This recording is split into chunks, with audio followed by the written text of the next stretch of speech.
الحمد للہ رب العالمین والصلاة والسلام علی رسولہ الکریم اما بعد فاعوذ باللہ من الشیطان الرجیم بسم اللہ الرحمن الرحیم رب اشرح لی صدری ویسر لی امری واحلل عقدۃ من لسانی یفقہوا قولی رب زدنی علما رب یسر ولا تعسر وفوض امری الی اللہ ان اللہ بصیر بالعباد۔ اللہ کے نام سے شروع کرتی ہوں، بڑا مہربان اور پلٹ پلٹ کر رحم فرمانے والا ہے۔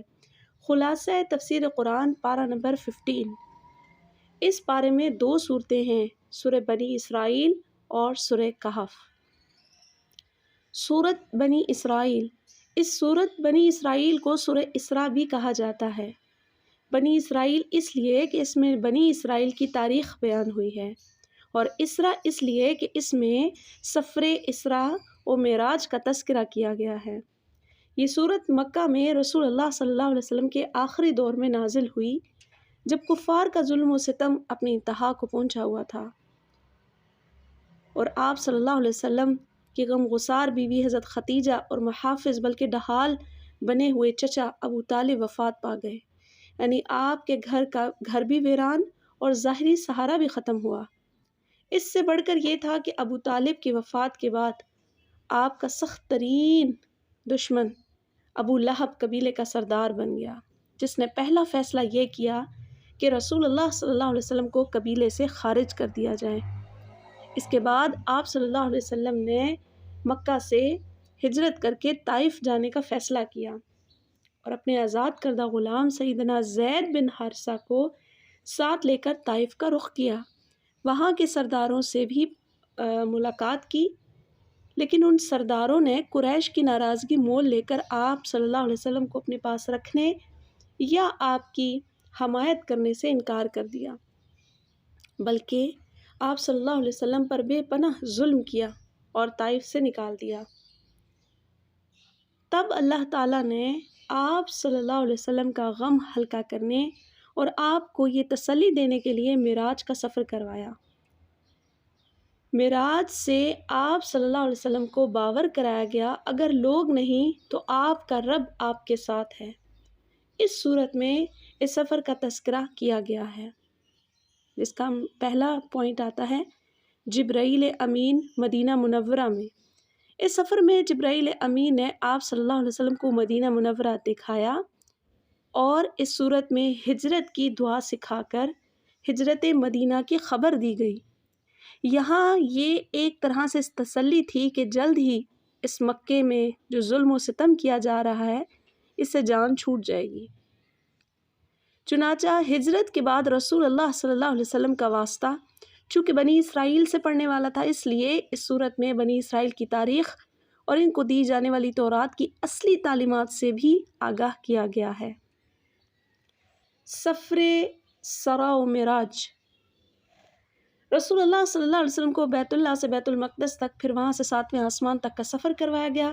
سفر کے پہلے حصے میں جو زمین پر سفر کیا اسے اسراء، اور دوسرا حصہ یعنی آسمانی سفر کو معراج کہا جاتا ہے۔ اس صورت میں سورہ اسراء کا تذکرہ ہے۔ اس سفر کا مقصد رسول اللہ صلی اللہ علیہ وسلم کو اللہ کی قدرتوں اور اس کی بادشاہت کے نظارے کرانا تھا، اور یہ انبیاء کا خاص مقام ہے۔ دوسرے انبیاء کو بھی کئی طریقوں سے اللہ تعالیٰ کی بادشاہت کے نظارے کروائے گئے۔ حکم ربی ہوتا ہے قرآن میں، سبحان الذی اسریٰ بعبدہ لیلا من المسجد الحرام الی المسجد الاقصی الذی بارکنا حولہ لنریہ من آیاتنا انہ هو السمیع البصیر۔ پاک ہے وہ ذات پاک جو رات کے ایک حصے میں اپنے بندے کو حرمت والی مسجد سے بہت دور کی اس مسجد تک لے گیا، جس کے ارد گرد کو ہم نے بہت برکت دی ہے، تاکہ ہم اسے اپنی کچھ نشانیاں دکھائیں۔ بلا شبہ وہی سب کچھ جاننے والا اور سب کچھ دیکھنے والا ہے۔ جس کے پاس ہم نے برکتیں عطا کر رکھی ہیں، وہ جگہ کیسی ہے؟ کیونکہ وہاں کی سرزمین بہت زرخیز ہے، وہاں قدرتی نہریں ہیں، باغات اور پھل ہیں، اور وہ سرزمین انبیاء کا مولد اور مسکن بھی ہے، یعنی فلسطین۔ اس سفر کا مقصد کیا تھا؟ ہم نے اپنے بندے آپ صلی اللہ علیہ وسلم کو اپنی بعض نشانیاں دکھائیں۔ گویا دوسرے لفظوں میں یہ سفر ایک معجزہ تھا۔ ابو ہریرہ رضی اللہ تعالیٰ عنہ کہتے ہیں کہ رسول اللہ صلی اللہ علیہ وسلم نے فرمایا، معراج کی رات بیت المقدس میں نے اپنا قدم اسی جگہ رکھے تھے جہاں پہلے انبیاء نے رکھے تھے۔ آپ صلی اللہ علیہ وسلم کو یہ سفر براق کے ذریعے کروایا گیا۔ حضرت انس رضی اللہ تعالیٰ عنہ کہتے ہیں کہ معراج کی رات نبی کریم صلی اللہ علیہ وسلم کے لیے براق لایا گیا، جس کو لگام ڈالی ہوئی تھی اور زین کسی ہوئی تھی۔ بس اس نے شوخی کی تو جبرائیل امین نے اس سے کہا، کیا تو محمد صلی اللہ علیہ وسلم سے ایسی شوخی کر رہا ہے؟ آج تک تجھ پر اللہ کے نزدیک ان سے زیادہ معزز کوئی بھی سوار نہیں ہوا۔ راوی کہتے ہیں پھر براق کو پسینہ آ گیا اور پھر براق کے ذریعے یہ سفر لمحوں میں طے ہو گیا۔ پہلے آپ صلی اللہ علیہ وسلم مکہ سے بیت المقدس کی طرف گئے۔ وہاں پر آپ صلی اللہ علیہ وسلم جب پہنچے تو جبرائیل نے اپنی انگلی کے اشارہ کر کے ایک پتھر میں سوراخ کیا اور براق کو اس سے باندھا۔ یہاں پر آپ صلی اللہ علیہ وسلم نے تمام انبیاء کو نماز پڑھائی، جو اس بات کی نشانی تھی کہ آپ صلی اللہ علیہ وسلم تمام انبیاء کے امام ہیں اور امام المرسلین ہیں۔ اور پھر وہاں سے آپ صلی اللہ علیہ وسلم کو آسمانوں کی سیر کرائی گئی اور 7 آسمانوں تک لے جایا گیا، سدرۃ المنتہا تک لے جایا گیا، جہاں سے آپ اللہ سبحانہ و تعالیٰ سے ہم کلام ہوئے اور آپ کو اللہ سبحانہ و تعالیٰ نے 5 نمازیں بھی دیں اور اس کے علاوہ کچھ ہدایات بھی۔ اس سفر میں آپ صلی اللہ علیہ وسلم نے جنت اور جہنم کے کچھ مشاہدات بھی کیے۔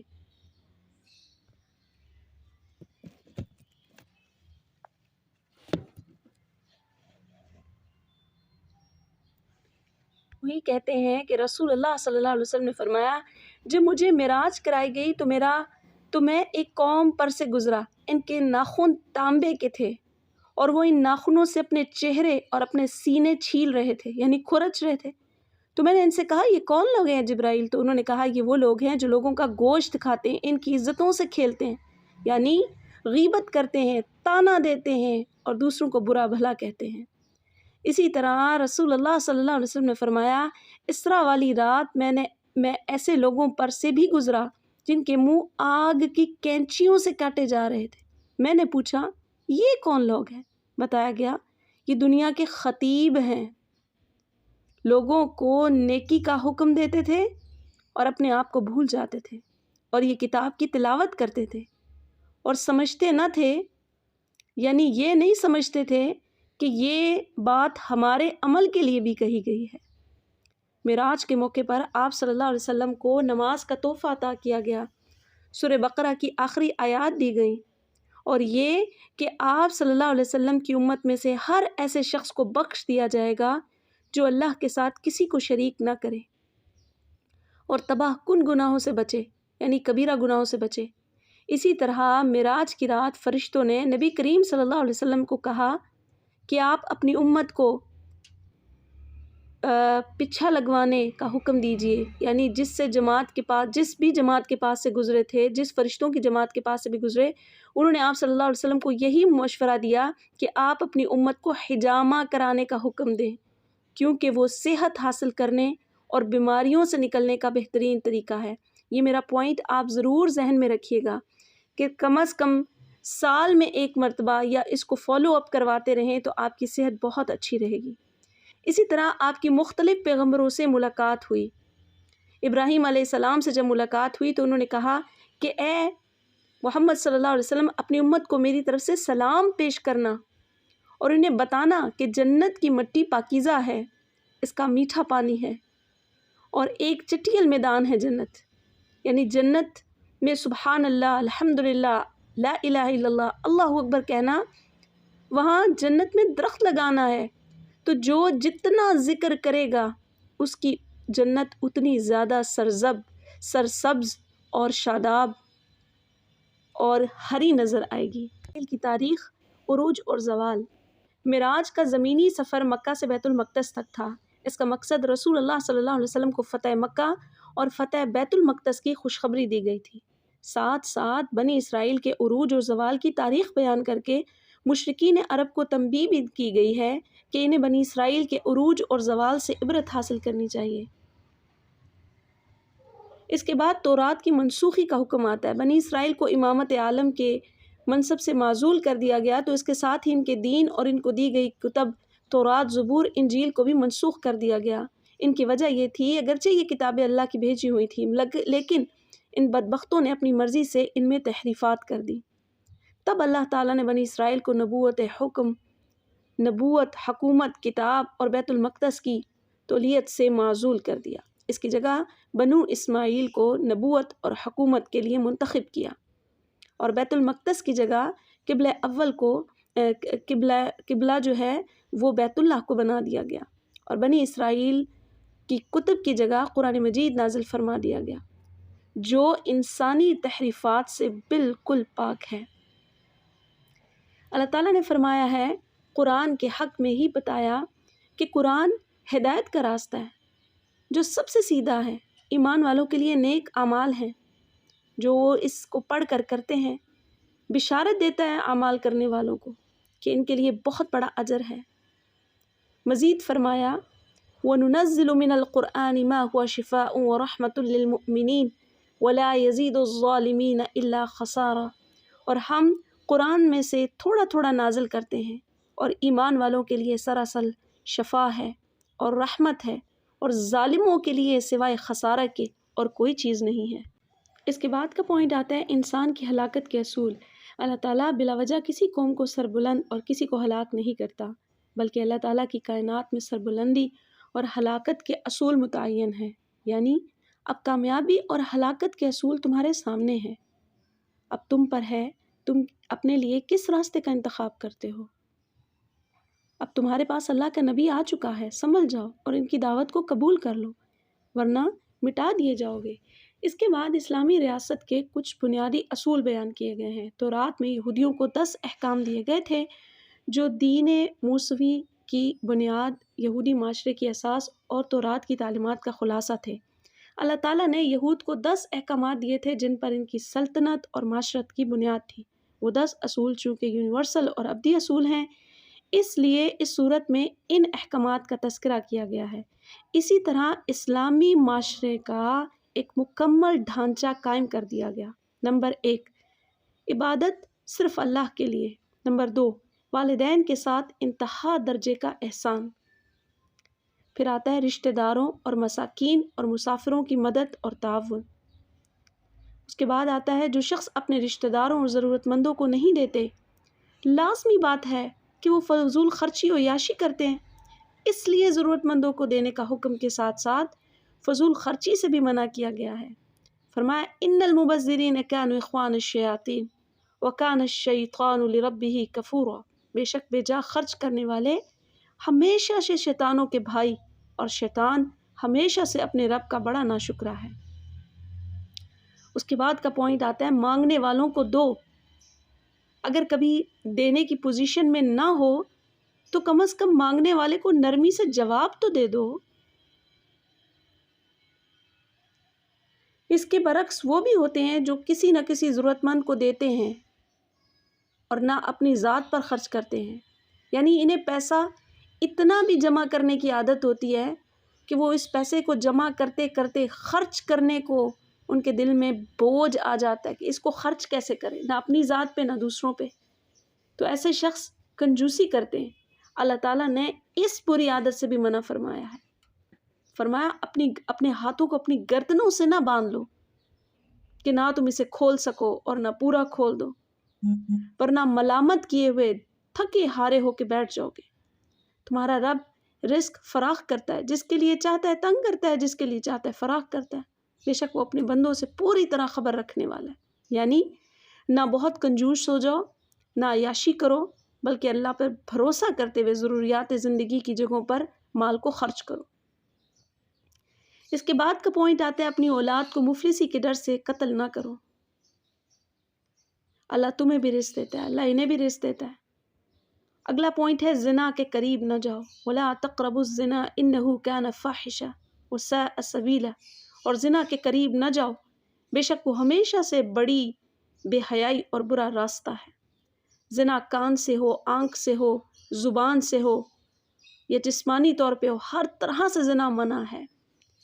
آنکھ کا دیکھنا کان کا سننا، زبان سے الفاظوں کا اس طرح سے ادا کرنا، یہ سب جو زنا کے معاملات میں آتا ہے ان سب سے منع کیا گیا ہے۔ اگلا پوائنٹ آتا ہے کسی کو ناحق قتل نہ کرو، وَلَا تَقْتُلُوا النَّفْسَ الَّتِي حَرَّمَ اللَّهُ إِلَّا بِالْحَقِّ، اور اس جان کو قتل مت کرو جسے اللہ نے حرام کیا مگر حق کے تقاضوں کے ساتھ۔ پھر آتا ہے یتیم کا مال نہ کھاؤ۔ اگلا پوائنٹ ہے عہد کو پورا کرو۔ پھر آتا ہے مال ماپ اور تول میں پورا کرو، اعتدال کے ساتھ۔ پھر آتا ہے اگلا پوائنٹ جس چیز کا علم نہ ہو اس میں بحث و مباحثہ نہ کیا کرو۔ وَلَا تَقْفُ مَا لَيْسَ لَكَ بِهِ عِلْمٌ إِنَّ السَّمْعَ وَالْبَصَرَ وَالْفُؤَادَ كُلُّ أُولَئِكَ كَانَ عَنْهُ مَسْئُولًا، اور اس چیز کے پیچھے نہ پڑ جایا کرو جس کا تمہیں علم ہی نہیں ہے۔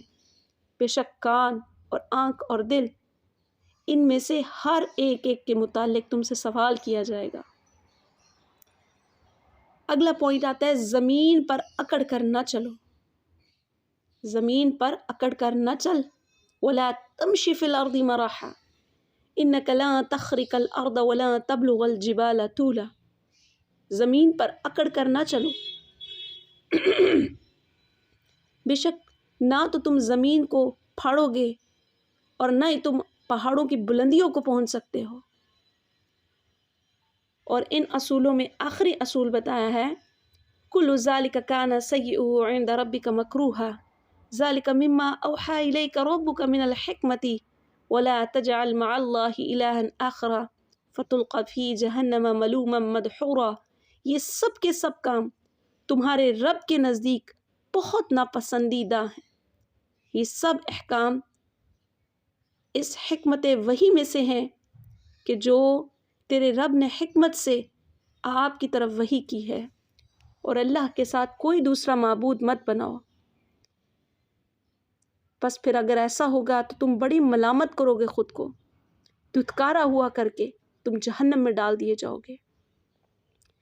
اس صورت میں بتانے کا مقصد یہ ہے کہ جتنے احکامات بتائے گئے ہیں یہ سابقہ امتوں کے پاس بھی تھے، جب انہوں نے ان کو مکمل نہ کیا تو اللہ تعالیٰ نے ان سے ان کے منصب سے ان کو گرا دیا۔ تو یاد رکھو یہ اسلامی معاشرے کی بنیاد ہے، یہ اصول ان کو اپنے اوپر لازم اور ملزوم کر دو۔ جیسا کہ اس میں ہم نے اپنے والدین کے لیے پڑھا کہ اپنے والدین کے لیے اپنے آپ کو جھکا لو، والدین کا اولاد پہ بہت بڑا حق ہے، والدین کو ڈانٹنا حرام ہے کہ اپنے والدین کے ساتھ کس انداز سے پیش آنا چاہیے۔ سب سے پہلے رحمت اور شفقت کی نظر سے ان کو دیکھا کرو، غصے سے مت دیکھا کرو، انکساری سے آگے ان کے جھکے رہا کرو اور ان کے لیے دعائیں کیا کرو۔ کندھے جھکا کر رکھنے سے مراد یہ ہے کہ اپنے آپ کو کبر نہ کرو، اپنے والدین کے سامنے عاجزی سے رہو۔ بعض اوقات اولاد زیادہ قابل ہو جاتی ہے، والدین بڑھاپے میں پہنچ جاتے ہیں، ان کا بڑھاپے میں پہنچ کر چونکہ وہ اپنا ذہن سارا ان کا بھول جاتا ہے، جب اولادیں جوان ہو جاتی ہیں تو پھر وہ اپنے آپ کو ایسے ظاہر کرتی ہیں کہ ان والدین نے تو ہمارے لیے کبھی کچھ کیا ہی نہیں ہے، تو وہ اپنے والدین کو کبھی کبھی تو بے وقوف سمجھنے لگ جاتے ہیں، پچھلے زمانے کا سمجھنے لگ جاتے ہیں۔ تو ان کو یہ باور کروایا جا رہا ہے کہ یاد رکھو جنہوں نے تمہیں انگلی پکڑ کر چلنا سکھایا تھا، یہ آج وقت ہے کہ تم ان کے ساتھ صلہ رحمی کرو۔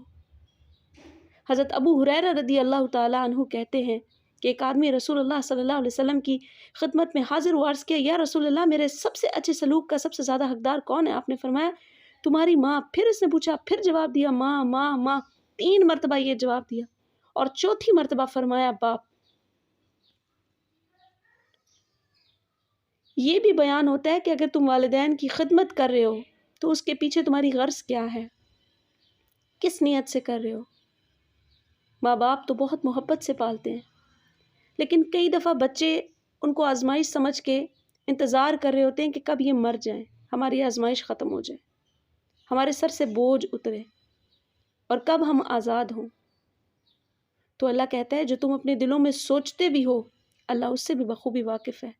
اگر تمہاری نیت اپنے والدین کو خدمت کر کے محض اس چیز کی ہے کہ تم نیکی کما لو گے، اللہ راضی ہو جائے گا، تمہارے آنے والے وقت میں اللہ تعالیٰ تمہاری اولاد کو اس قابل بنائے گا کہ وہ تمہارے ساتھ معاملہ احسن فرما دیں گے۔ اسی طرح بتا دیا گیا ہے کہ انسان کے والدین کو جب وہ دیکھتا ہے تو اس کا صرف محض دیکھنا اس کے لیے حج کا ثواب ہے۔ اپنے والدین کے ساتھ نیکی کی ہوئی کو، اپنے والدین کو معزز سمجھنے میں اس کو ایسے درجے ملیں گے کہ آنے والی نسلوں کو اللہ تعالیٰ اس شخص کے لیے ایسا بنا دے گا کہ وہ اس کے لیے خود بخود عزت کرنے والے اور شرف دینے والے بنا دیے جائیں گے۔ یہاں پر آیت نمبر 11 میں ایک پوائنٹ اور بھی بیان کیا گیا ہے۔ ابن عباس رضی اللہ تعالیٰ عنہ اور دیگر علماء کہتے ہیں کہ انسان بیزاری کی حالت میں خود کو یا اپنی اولاد کو بد دعائیں بھی دیتا ہے۔ یعنی بعض اوقات ہم اریٹیٹڈ ہو جاتے ہیں اپنی بیماری کی وجہ سے، پریشانی کی وجہ سے یا کاروبار کی وجہ سے، پھر انسان کے اوپر بعض اوقات ایسی کیفیت آ جاتی ہے کہ اس کے منہ سے خیر کی بات نکلنے کے بجائے بد دعائیں نکلتی ہیں، حالانکہ وہ خود اس بد دعا کی قبولیت نہیں چاہتا، لیکن چونکہ وہ بیزار ہے تو منہ سے کچھ نہ کچھ اس کے نکل جاتا ہے۔ اس کی بنیادی وجہ کیا ہے؟ اس کی بنیادی وجہ انسان بڑا جلد باز ہے۔ لوگوں کو اس آیت میں مذمت کی جا رہی ہے، ڈانٹا جا رہا ہے غصے کی حالت میں بھی، اپنے لیے یا اپنی مال کے لیے یا اپنی اولاد کے لیے کبھی بد دعا نہ کرو۔ حالانکہ اس وقت تک اطمینان نہیں ہوتا جب تک کہ وہ بھلائی کی ساتھ میں اس کی دعا نہ کر دے۔ یاد رکھیے، قبولیت کے وقت میں دی گئی بد دعا بھی قبول ہو جاتی ہے، اور اگر جس کو بد دعا دے رہے ہو وہ اس کے حق میں نہیں ہے تو پلٹ کے بد دعا اسی کے سر پہ آ جاتی ہے جس نے منہ سے نکالی ہے۔ کیونکہ بعض اوقات لوگ، بڑے بڑے لوگوں میں ہم نے دیکھا ہے کہ عادت ہوتی ہے ان کو بد دعائیں دینے کی، اور بد دعائیں دے کے لوگوں کو بلیک میل کرتے ہیں، اپنے دل کی ایک سیٹسفیکشن لیتے کہ ہم نے اس کو یہ سب کچھ کہہ دیا ہے، اور یہ بھی کہہ دیتے ہیں تمہیں ہماری بد دعا لگ جائے گی، تم جہنم میں جاؤ گے، تمہارا نقصان ہوگا۔ اب جس کو بد دعائیں دی جا رہی ہیں وہ ڈر بھی جاتا ہے ایسے موقع پر۔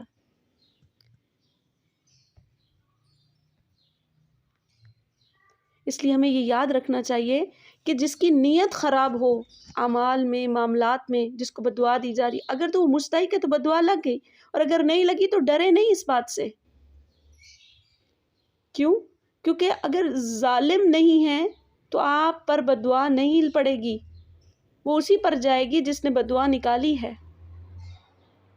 اسی طرح ماں باپ کو بھی سوچ سمجھ کر اولاد کو بد دعائیں دینی چاہیے، کیونکہ اللہ کے نبی صلی اللہ علیہ وسلم نے فرمایا 3 دعاؤں کی قبولیت میں کوئی شک نہیں ہے۔ نمبر 1 مظلوم کی دعا، نمبر 2 مسافر کی دعا، نمبر 3 باپ کا اپنے بیٹے کے خلاف بد دعا کرنا، کیونکہ تنگ آ کر ہی کرتا ہے باپ، ایسے نہیں کرتا۔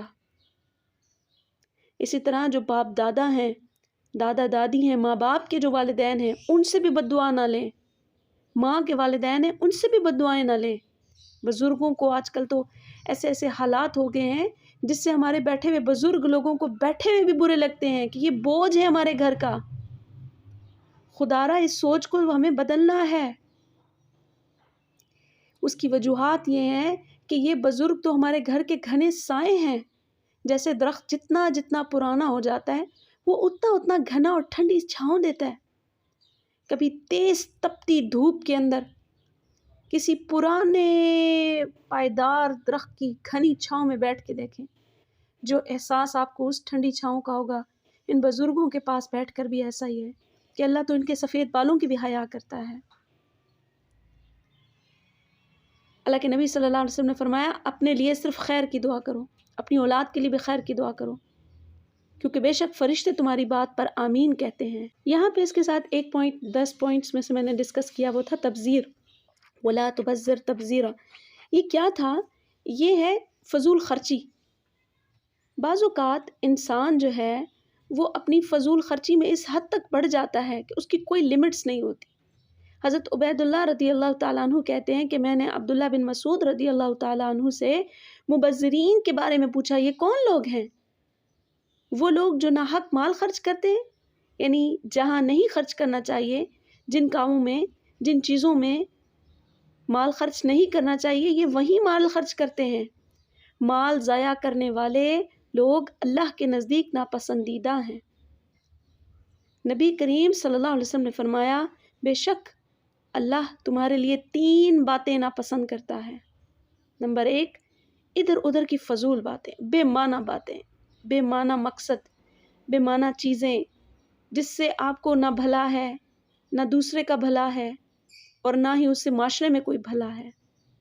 نمبر 2، مال کو ضائع کرنا اللہ سخت ناپسند کرتا ہے۔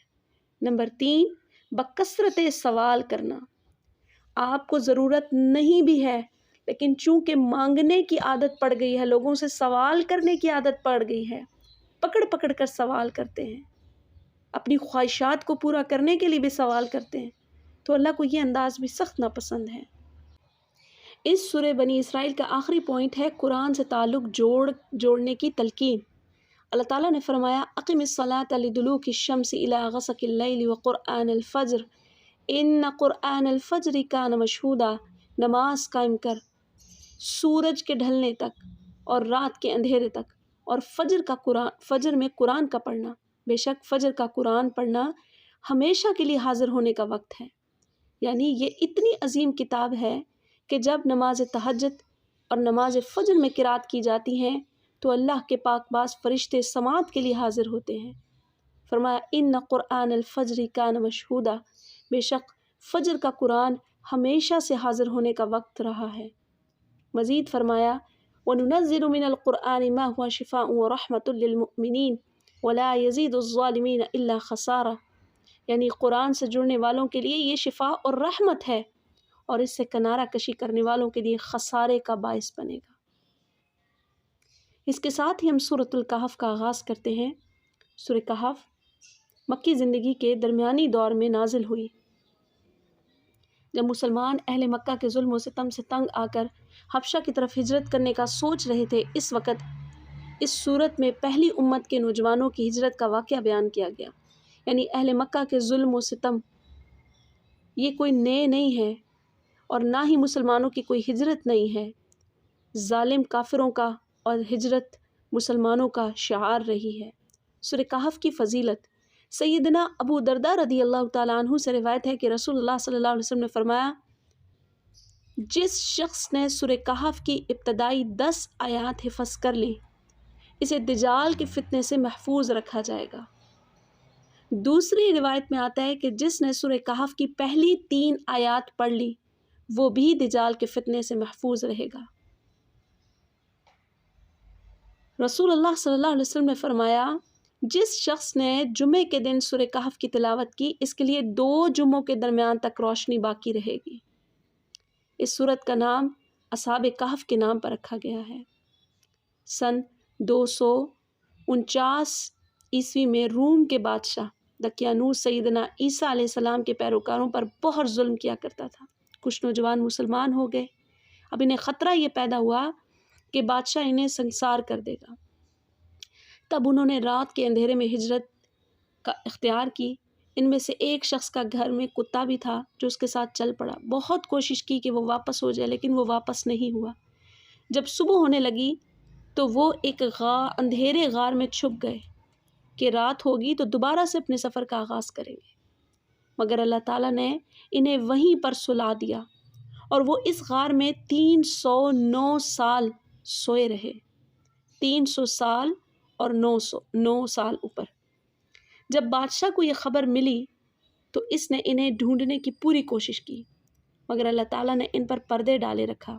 بادشاہ نے ایک بورڈ پر ان نوجوانوں کے نام حلیے رکھ کر خزانے میں محفوظ کروا دیا، یعنی جب بھی یہ ملیں انہیں پکڑا جائے اور سزا دی جائے۔ ایمان کی یہ تحریک کبھی تیز کبھی سست چلتی رہی۔ ایک وقت آیا کہ وہاں کا بادشاہ مسلمان ہو گیا اور لوگ بھی مسلمان ہو گئے۔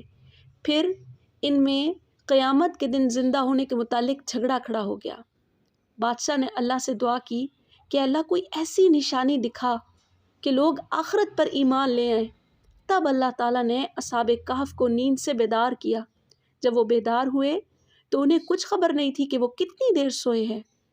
انہوں نے بھوک محسوس کی تو ایک شخص کو پیسے دے کر بھیجا کہ شہر سے پاکیزہ کھانا لے آؤ اور پورے احتیاط سے جانا، کسی کو کانوں کان خبر نہ ہو۔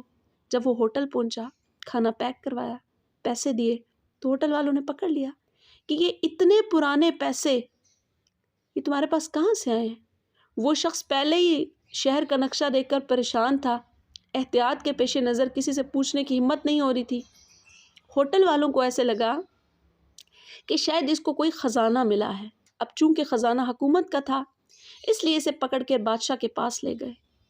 جب بادشاہ نے تحقیق کی تو معلوم ہوا کہ یہ تو وہی نوجوان ہیں جن کے نام بورڈ میں لکھ کر خزانے میں محفوظ کیے گئے تھے۔ تب بادشاہ اور دوسرے لوگوں نے انہیں لینے کے لیے غار تک پہنچے اور اس شخص کو اندر بھیجا کہ جاؤ سب کو بلا کر لاؤ کہ اب کوئی خطرہ نہیں ہے۔ مگر وہ شخص جب غار میں داخل ہوا، اللہ تعالیٰ نے ان سب کے سب کو وہاں پر دوبارہ موت دے دی، اور پھر ان بادشاہ نے اسی غار کے دروازے کے اوپر ان کی مسجد بنوا دی اور ان کو وہیں پر دفن کر دیا گیا۔ اور ان کے دروازے کے اوپر جو ان کی مسجد ہے وہ اصحاب کہف کے نام سے ہی مشہور ہے۔ یہ واقعہ بیان کرنے کا دراصل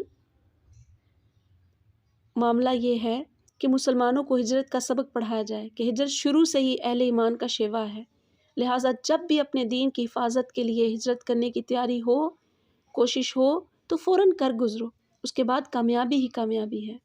دوسرا اہم سبق، قرآن مجید میں کبھی بھی تنہا کوئی واقعہ بیان نہیں کرتا، بلکہ اس واقعے کے ضمن میں مسلمانوں کو سبق آموز نصیحتیں بھی کرتا ہے۔ اس واقعے عظیم میں 3 اہم نصیحتیں ہیں۔ نمبر 1، جن باتوں کا تعلق ایمان و عمل سے نہ ہو اس میں بحث نہیں کرنی چاہیے۔ دراصل اصحاب کہف کی تعداد کے حوالے سے اہل کتاب میں اختلاف تھا، کوئی کہتا تھا 3 ہے، کوئی کہتا تھا 5 ہے، کوئی کہتا تھا 7 ہے۔ ایسے معاملات میں اللہ تعالیٰ نے ہمیں ایک عظیم اصول بتایا، فرمایا قل ربی اعلم بعدتہم ما یعلم الا قلیل فلا تمار فیہم الا مراء ظاہرا ولا تستفت فیہم منہم احدا۔ آپ سے کوئی ان کے متعلق سوال کرے تو آپ کہہ دیں میرا رب ان کی تعداد سے زیادہ واقف ہے، انہیں بہت تھوڑے لوگوں کے سوا کوئی نہیں جانتا، سو ان کے بارے میں سرسری بحث کے سوا کوئی بحث نہ کرو اور لوگوں میں سے کسی سے اس کے بارے میں کوئی فیصلہ طلب نہ کرو۔ نمبر 2، یہ بات آتی ہے کبھی بھی کسی کام کا وعدہ کرتے ہوئے انشاءاللہ کہنا کبھی نہ بھولیں۔ یہ اس لیے زیادہ ضروری ہے کہ اس واقعہ بیان کرنے کی ضرورت اس لیے پیش آئی کہ یہود نے، مشرکین نے مکہ کے ذریعے یہ سوال کہلوا بھیجا اللہ کے نبی صلی اللہ علیہ وسلم کو کہ پوچھئے کہ اصحاب کہف کون تھے اور کتنے تھے، تو رسول اللہ صلی اللہ علیہ وسلم نے جواب دیا کل بتاؤں گا، انشاءاللہ نہ کہا ساتھ۔ تب اللہ تعالیٰ نے 17 دن تک وحی روکے رکھی، وہ لوگ روز آتے اور اپنے سوالوں کا جواب مانگتے۔ 17 دن بعد جب وحی نازل ہوئی تو واقعہ بیان کرنے کے بعد فرمایا وَلَا تَقُولَنَّ لِشَيْءٍ إِنِّي فَاعِلٌ ذَلِكَ غَدًا إِلَّا أَن يَشَاءَ اللَّهُ۔ کسی چیز کے بارے میں ہرگز نہ کہو کہ میں یہ کل ضرور کرنے والا ہوں، مگر یہ کہ اگر اللہ نے چاہا۔ اس کے بعد تیسرے نمبر پہ آتی ہے اصحاب کہف، جسے لوگ اللہ کو جو پسند ہیں، آپ کو بھی ایسے ہی مسلمانوں کی صحبت اختیار کرنی چاہیے جو اللہ کو پسند ہیں۔ اگرچہ بظاہر فائدہ نہیں نظر آتا اور دنیا داروں اور مال و دولت کے رسیا سیٹھوں کی مجالس سے پرہیز کرنا چاہیے، بظاہراً اس میں فائدہ نظر آئے، یاد رکھیے صحبت انسان کو بدل کے رکھ دیتی ہے۔ صحبت انسان کو کا اٹھنا بیٹھنا کن لوگوں میں ہے، جس طرح کے لوگوں میں ہوگا اس کے ایمان کی حالت بھی ویسی ہوتی ہے۔ اگر وہ دنیا دار لوگوں میں بیٹھتا ہے تو وہ اپنی آخرت بھلا بیٹھتا ہے، اس کو چاہیے کہ وقت نکالے، اگر ضرورت ایسی ہے تو اس کو چاہیے کہ وقت نکالے، نیک لوگوں میں جا کے بیٹھا کرے، کچھ دیر کے لیے آخرت کی یاد کیا کرے، کچھ دیر کے لیے بیٹھ کے اپنی موت کو یاد کیا کرے۔ ایسے لوگوں میں بیٹھے جنہوں نے زندگی گزار دی ہے اور وہ اللہ کے در پہ بیٹھے ہوئے ہیں، ان لوگوں میں جا کر بیٹھنا ہے۔ اصحاب کہف ہمیں یہی درس دیتے ہیں۔ اس کے بعد اللہ تعالیٰ نے ایک واقعے کے ذریعے مومن مالدار اور کافر مالدار کی سوچ میں فرق واضح کیا ہے اور اپنے مال پر تکبر کرنے والوں کا انجام بیان کر کے واضح کیا کہ ایسے متکبرین اللہ کے ہاں ان کی کوئی حیثیت نہیں ہے۔ 2 بھائی یا 2 دوست تھے، ایک کافر تھا ایک مسلمان۔ مسلمان غریب جبکہ کافر مالدار تھا۔ اس کافر کے پاس 2 بڑے بڑے انگوروں اور کھجوروں کے باغات تھے۔ ان میں کھیتی بھی ہوتی تھی، ان کے درمیان سے نہریں گزرتی تھی.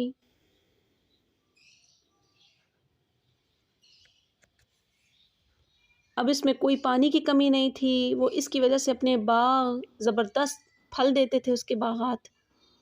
اب اس کو یہ رہا، مسلمان جو تھا وہ اس کو سمجھاتا رہا کہ اپنے مال میں زام میں مبتلا ہو کر دین کی کوئی بات کو غلط نہ کرو، لیکن وہ تو کوئی دین کی بات سننے کو تیار نہ تھا.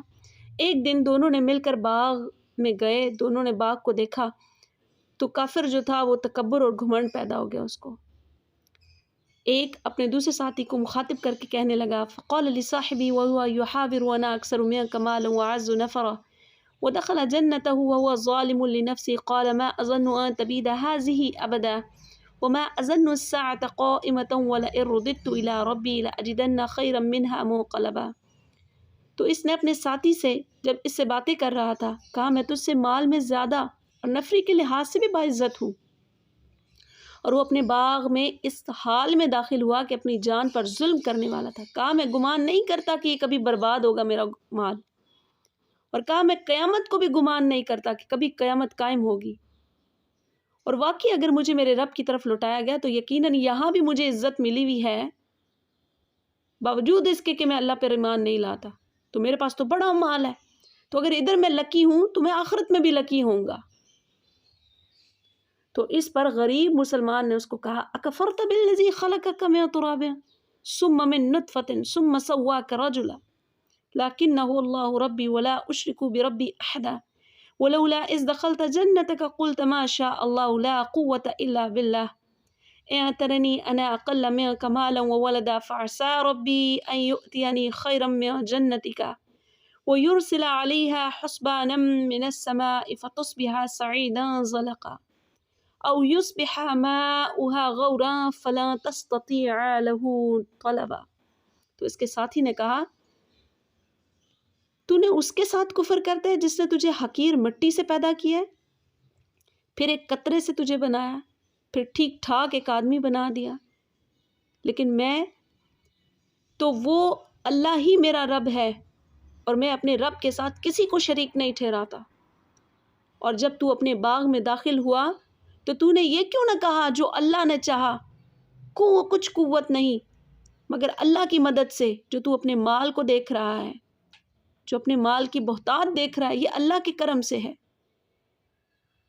تو قریب ہے کہ میرا رب تیرے باغ کو اور بہتر کر دے، اور اگر ایسا نہیں تو آسمان سے کوئی عذاب بھیج دے اور پھر یہ باغ سارا کا سارا چٹیل میدان ہو جائے، اس کا پانی گہرا ہو جائے اور تو ڈھونڈتا پھرے پانی اور تجھے پانی نہ مل سکے.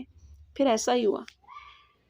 جب وہ اگلے دن صبح وہاں پہنچا تو انگوروں کے لیے بنائی ہوئی ساری چھتیں گری ہوئی تھی، سب برباد ہو چکا تھا. وہ اپنے ہاتھ ملنے لگا، کہنے لگا، اے کاش میں شرک نہ کرتا، مگر اب اس کا کیا فائدہ. اس کے بعد اللہ تعالیٰ نے فرمایا، المال والبنون زینت الحیات الدنیا والباقیات الصالحات. مال اور بیٹے دنیا کی زندگی کی زینت ہے اور باقی رہنے والی ہیں نیکیاں.